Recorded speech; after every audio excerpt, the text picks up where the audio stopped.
कि इस देश में सब जगह नफरत फैली हुई है, मगर जब मैंने चलना शुरू किया तो सच्चाई बिल्कुल अलग थी। मैंने मीडिया के बारे में कहा, शुरुआत में कहा कि हमारे दोस्त हैं,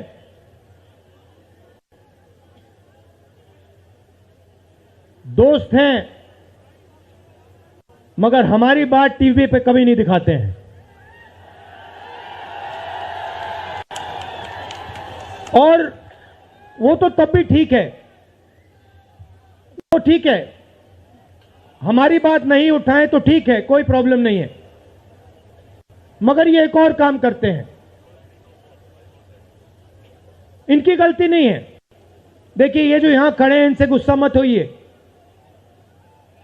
इनकी गलती नहीं है। देखिए, मुस्कुरा रहे हैं, ये जानते हैं लगाम लगी हुई है, पीछे से लगाम लगी हुई है, मगर इनके जो चैनल हैं ये भी नफरत फैलाने का काम करते हैं। 24 घंटा हिंदू मुस्लिम, हिंदू मुस्लिम, हिंदू मुस्लिम, हिंदू मुस्लिम, हिंदू मुस्लिम। ये सच्चाई नहीं है भाइयों और बहनों। मैं चला हूं कन्याकुमारी से यहां तक, ये सच्चाई नहीं है। ये मीडिया में चलाया जाता है, फैलाया जाता है। ये देश एक है। इन सड़कों पे लाखों लोगों से मिला हूं, सारे के सारे एक दूसरे से मोहब्बत करते हैं, प्यार करते हैं, गले लगते हैं। तो सवाल उठता है, क्योंकि ये नहीं कर रहे हैं, इनके पीछे जो शक्ति है, इनके पीछे जो शक्ति है वो कर रही है। तो सवाल उठता है, ये क्यों हो रहा है? जब सच्चाई ये है कि देश का आम नागरिक, चाहे हिंदू हो, मुस्लिम हो, सिख हो, ईसाई हो, किसी भी जात का हो, वो एक दूसरे से प्यार करता है, मोहब्बत करता है, एक दूसरे की इज्जत करता है। 90% लोग इस देश के एक दूसरे से प्यार करते हैं, मोहब्बत करते हैं, इज्जत करते हैं। देखिए मेरे सामने, ये देखिए, घूम के देखिए, ये जैन मंदिर है, गुरुद्वारा है, मंदिर है, मस्जिद है। ये है हिंदुस्तान। ये सच्चाई है हिंदुस्तान की, और ये नई बात नहीं है, ये हजारों साल से इस देश की सच्चाई है। प्यार से ये देश मिलकर एक साथ रहा है। तो सवाल उठता है, ये जो मीडिया के लोग हैं, ये नहीं, जो इनके पीछे हैं, ये नफरत क्यों फैलाना चाहते हैं? आपने कभी पूछा अपने आप से कि मीडिया 24 घंटा कभी मोहब्बत की बात नहीं करेंगे? कभी आपने देखी है? कभी टीवी पे देखा कि देखो एक हिंदुस्तानी दूसरे हिंदुस्तानी से गले लग गया? कभी देखा? नहीं, कभी नहीं दिखेगा। सही बात है ना? सही बात, कभी नहीं दिखेगा। इसका कारण है भाइयों और बहनों, मैं आपसे पूछना चाहता हूं, आप में से किसी का कभी जेब काटा गया है? आपका जेब काटा गया? आपका जेब काटा गया? तो जब जेब काटा जाता है, आपका काटा गया ना, तो जब कोई आपका जेब काटता है तो वो क्या करता है? सबसे पहले उसे क्या करना पड़ता है?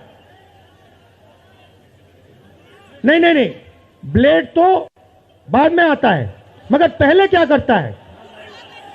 पहले वो आपके ध्यान को इधर करता है, आपके ध्यान को लेकर उधर ले जाता है। भाइयों और बहनों, ये जो करा जा रहा है, आपके ध्यान को हटाने के लिए किया जा रहा है, और ये 24 घंटा करते हैं और फिर आपकी जेब काटी जाती है। बढ़िया, बढ़िया, क्योंकि सच्चाई है। 24 घंटा हिंदू मुस्लिम हिंदू मुस्लिम हिंदू मुस्लिम। और फिर जो भी आपका पैसा है, किसानों का, मजदूरों का, आपके एयरपोर्ट, आपके पोर्ट, आपकी सड़कें,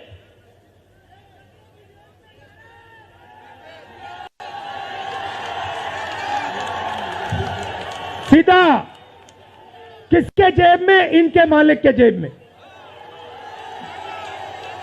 इनको कौन चलाते हैं? नाम बताओ। देखो, सब जानते हैं, पूरा हिंदुस्तान जानता है। भाइयों और बहनों, ये नरेंद्र मोदी जी की सरकार नहीं है, ये अंबानी अदानी की सरकार है। ये सच्चाई है। और ये पूरा लक्ष्य इनका आपके ध्यान को इधर से उधर, उधर से इधर करने का है। मैं 2800 किलोमीटर चला हूं, 2800। मुझे कहीं नफरत नहीं दिखी, कहीं हिंसा नहीं दिखी, कहीं मारपीट नहीं दिखी। मगर जब मैं इनका टेलीविजन खोलता हूं, 24 घंटे मुझे मारपीट, हिंसा, नफरत दिखाई देती है। क्यों? क्योंकि ये आपका ध्यान इधर से उधर ले जाना चाहते हैं। जो सच्चे मुद्दे हैं उस पे आपका ध्यान गलती से ना चला जाए। जैसे जब कोई आपकी जेब काटता है, वो चाहता है कि आपका ध्यान आपके जेब पे गलती से भी ना चला जाए। ये हो रहा है इस देश में।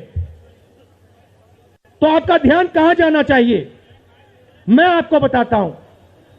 सबसे पहले आपका ध्यान जो हिंदुस्तान के युवा हैं उनकी ओर जाना चाहिए।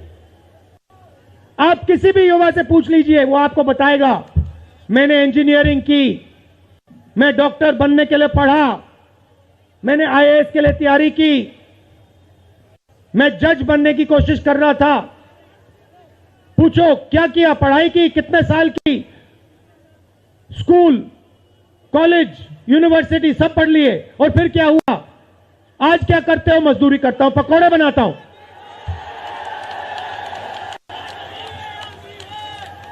बेरोजगारी क्यों आई? मैं आपको बताता हूं। और जो हमारे छोटे व्यापारी हैं, जो स्मॉल और मीडियम बिजनेस चलाते हैं, आप अच्छी तरह सुनिए, क्योंकि आप इस देश के भविष्य हो। अगर इस देश को कोई रोजगार दे सकता है तो इस देश का किसान और ये जो छोटे व्यापारी हैं और स्मॉल और मीडियम बिजनेसेस चलाते हैं, ये लोग हैं। क्यों? क्योंकि ये लाखों हैं, ये लाखों में हैं। और कोई 100 लोगों को रोजगार देता है, कोई 500 को देता है, कोई 1000 को देता है, कोई 25 को देता है, कोई 35 को देता है। और ये लोग देश को रोजगार देते हैं।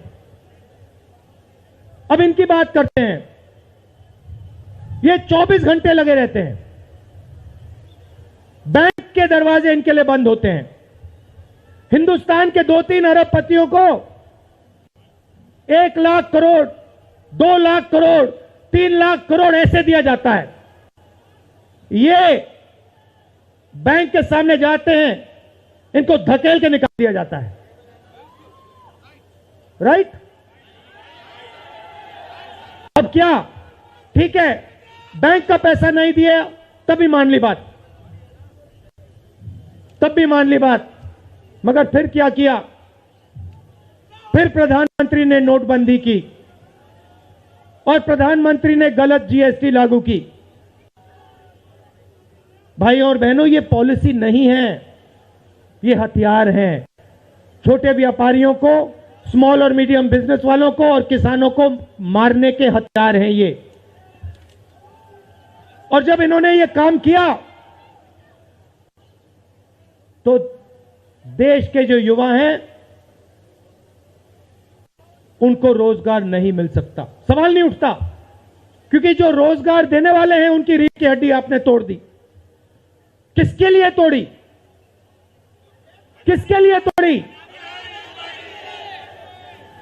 इनके जो मालिक हैं उनके लिए तोड़ी। गेम को समझो। अब देखिए, अब आगे चलते हैं। युवाओं की बात की, स्मॉल और मीडियम बिजनेस वालों की बात की, दुकानदारों की बात की। अब सड़कों पे मुझे हजारों किसान मिले हैं। एक सेकंड में पहचान लेता हूं, जैसे ही हाथ मिलाता हूं समझ आ जाता है ये मजदूर है या ये किसान है। हाथ से पता लग जाता है, छिले हुए हाथ होते हैं। अच्छा, एक और सवाल है जो मैं सोच रहा हूं।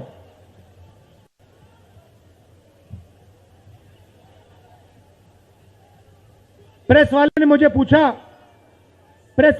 पूछा क्या आपको ठंड नहीं लगती? और मैंने सोचा ये मुझसे पूछ रहे हैं, हिंदुस्तान के किसान से क्यों नहीं पूछते? ये हिंदुस्तान के मजदूर से क्यों नहीं पूछते?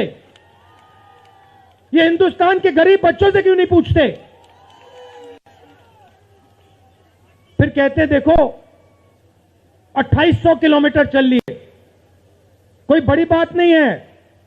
पूरा हिंदुस्तान चलता है, जिंदगी भर चलता है। किसान चलता है, मजदूर चलता है, फैक्ट्री में जो काम करते हैं वो चलते हैं। तो हमने ये कोई बड़ा काम नहीं किया भाई और बहनें, पूरा हिंदुस्तान करता है, रोज करता है। हम 2800 किलोमीटर चलते हैं, किसान शायद जिंदगी में 10,000, 15,000, 20,000 चल लेता है।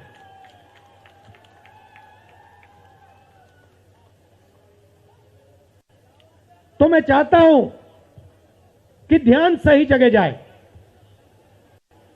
अब बीजेपी ने धर्म की बात उठाई है,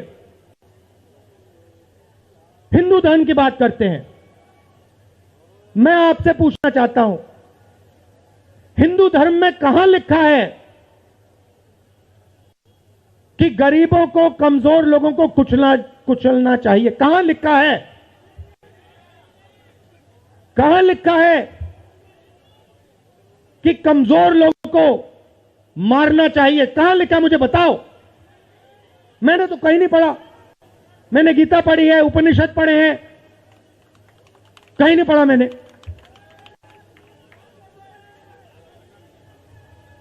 आपने पढ़ा कहीं? गले लगाने की बात होती है। अच्छा ठीक है, देखिए अब ये लोग देश में डर फैला रहे हैं। नफरत नहीं दिखी मगर डर दिखा। किसके दिल में डर? किसान के दिल में, युवाओं के दिल में, छोटे दुकानदारों के दिल में, स्मॉल और मीडियम बिजनेस जो चलाते हैं उनके दिल में, माताओं बहनों के दिल में। मुझसे कहती है राहुल जी, बीजेपी की सरकार में हम तो सड़क पर, शाम को सड़क पर नहीं निकल सकते। तो डर फैला दिया है। सही सही। अच्छा, आपने शिव जी की फोटो देखी है? उसमें उनका हाथ ऐसे देखा आपने? इसको क्या कहते हैं? इसको क्या कहते हैं? इसको अभय मुद्रा कहते हैं। इसका मतलब क्या होता है? इसका मतलब होता है डरो मत। तो शिव जी कहते हैं डरो मत, हिंदू धर्म कहता है डरो मत, और ये लोग 24 घंटा इस देश में डर फैलाने की कोशिश करते हैं।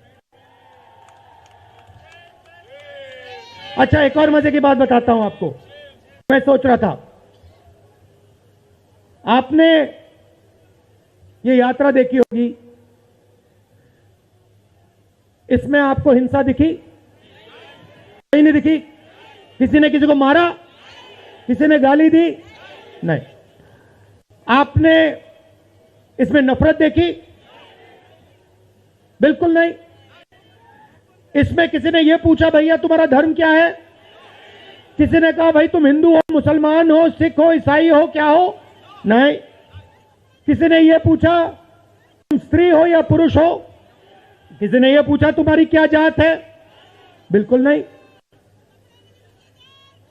कपड़े भी नहीं पूछे, कपड़े भी नहीं पूछे। अच्छा, इसमें आपने देखा होगा, पता नहीं आपने देखा या नहीं, इसमें कुत्ते भी आए। कुत्ते भी आए इसमें, कुत्ते आए। और आपने एक, अगर आप टीवी देख रहे होते, आपने एक चीज देखी होगी, कुत्ते को किसी ने नहीं मारा, किसी ने नहीं मारा। इसमें गाय भी आई, भैंस भी आए, सुअर भी आए, मैंने देखा। वो तो सब जानवर आए, सब लोग आए, और यहां पे कोई नफरत नहीं थी। जैसा हमारा हिंदुस्तान है वैसे ही ये यात्रा है, कोई नफरत नहीं, कोई हिंसा नहीं, कोई गलत सवाल नहीं। कभी कभी कोई गिर जाता, जैसे हमारे हरियाणा के पीसीसी गिरे, धड़ाम से गिरे, केरला के सब नेता गिर गए, 1 सेकंड में लोग उनको उठा लेते थे, 1 सेकंड में, टाइम नहीं लगता था। ये है हिंदुस्तान। नहीं, देखिए, मैं आपको एक बात बताता हूं, सच्चाई समझनी होगी। सच्चाई ये है कि जैसे इन पर लगाम लगी हुई है, वैसे हिंदुस्तान के प्रधानमंत्री पे भी लगाम लगी हुई है।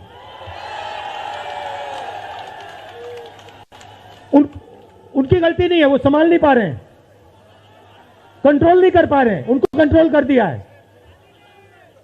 नहीं, मैं सच बोल रहा हूं, मैं सच बोल रहा हूं। क्योंकि आप देखिए, एयरपोर्ट भी उनके, पोर्ट भी उनके, एग्रीकल्चर के स्टोरेज डिपो भी उनके, और क्या उनका, हाँ, लाल किला भी उनका, लाल किला भी उनका, सारे के सारे पब्लिक सेक्टर की कंपनियां उनकी, और क्या उनका, रेलवेज उनकी,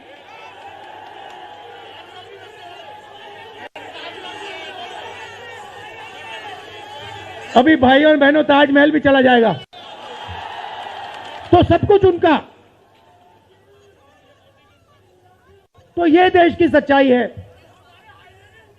हाईवे भी उनके, सेलफोन भी उनके,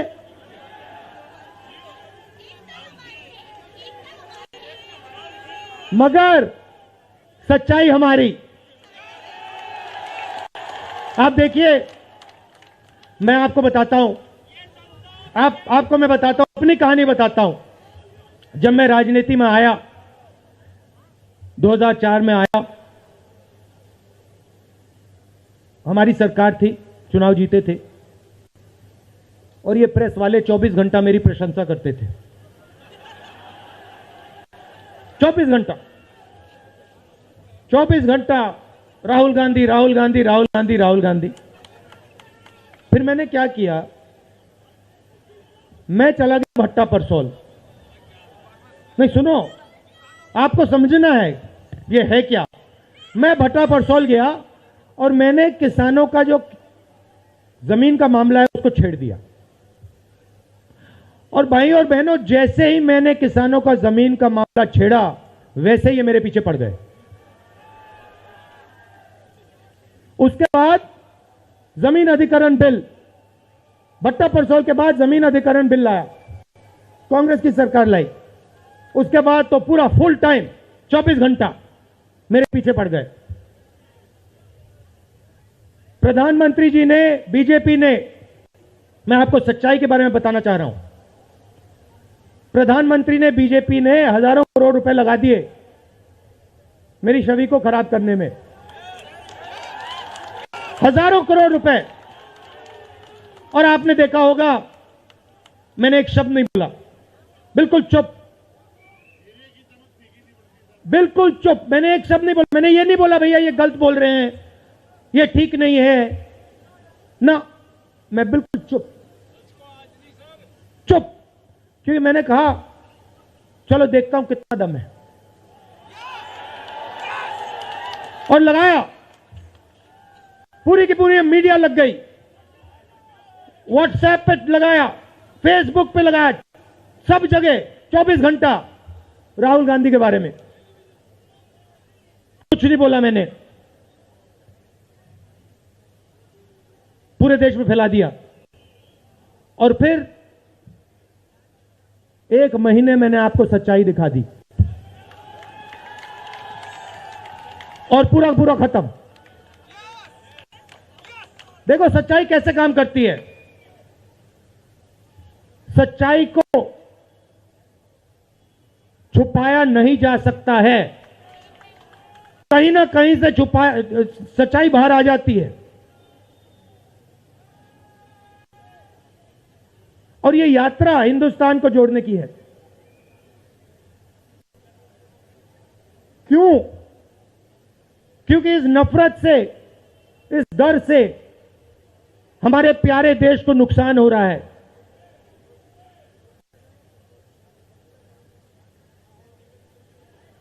ये सच्चाई है और इसीलिए हमने ये यात्रा कन्याकुमारी से लेकर कश्मीर तक शुरू की है।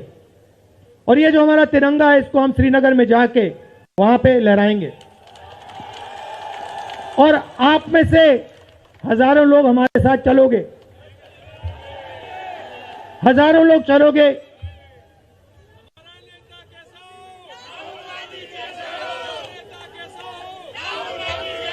तो भाई और बहनों देखिए, सच्चा मुकाबला दुनिया में, सच्चा मुकाबला चाइना और हिंदुस्तान के बीच में है। ठीक है, चाइना ने 2000 स्क्वायर किलोमीटर हमारी जमीन ले ली है। प्रधानमंत्री जी कहते हैं कि हमारे बॉर्डर के अंदर कोई नहीं आया। तो भैया प्रधानमंत्री जी अगर कोई नहीं आया तो हमारी सेना उनकी सेना के साथ 21 बार क्यों बात कर रही है? और हमारे जो सेना के लोग हैं, हमारे डिफेंस फोर्सेस के लोग हैं, वो क्यों कह रहे हैं कि चाइना ने हमारी जमीन ले ली है? मगर देखिए,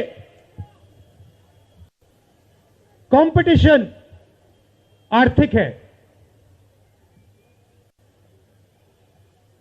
मुकाबला आर्थिक है।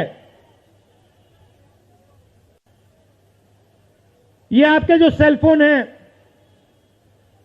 ये आपके जो शर्ट है, जूते हैं,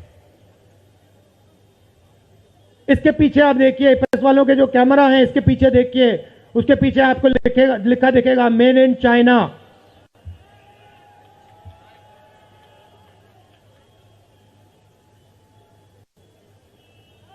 हमें शर्ट के पीछे, सेलफोन के पीछे, जूतों के नीचे मेड इन इंडिया लिखना है। और एक ऐसा दिन आना चाहिए जब शंघाई में कोई युवा नए जूते खरीदे, उसके नीचे देखे made in new Delhi India. ये हिंदुस्तान चाहिए, इसी से हमारे युवाओं को रोजगार मिलेगा।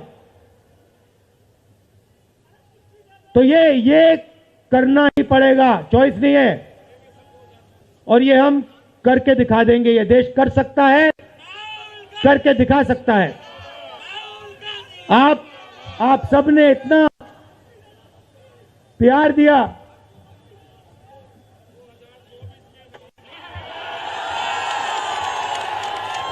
आपने इतना प्यार दिया।